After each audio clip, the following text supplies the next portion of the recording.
প্রকাশিত হয়েছে মামুন সারোয়ারের ছড়া সমগ্র এক, এবং তার এই বয়সেই মামুন সারোয়ার একটি ছড়া সমগ্র প্রকাশ করেছে। এটা আমাকে ভাবিয়েছে যে এই কাজটি একটি কৃতিত্ব, জীবনের একটি কৃতিত্ব। কারণ এত কম বয়সে এই ধরনের একটি ছড়া সমগ্র বের করা সহজ কথা নয়।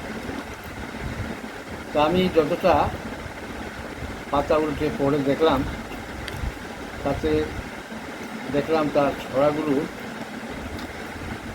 বেশ চলমান, নির্ভর, গতিশীল।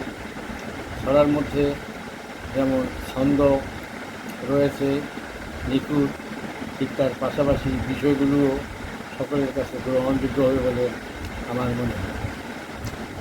ছড়ার একটি লক্ষ্য থাকে, সেই লক্ষ্যটিও খুঁজে পাওয়া যাচ্ছে তার ছড়ায়। আর একই সঙ্গে ভালো লাগার যে ছন্দ, ভালো লাগার যে গতিটি তার ছড়ায় বিরাজমান। আমি তার ছড়ার অগ্রগতি কামনা করি এবং এটা সকলের কাছে গ্রহণযোগ্য হোক, প্রিয় হোক, আমি চাই।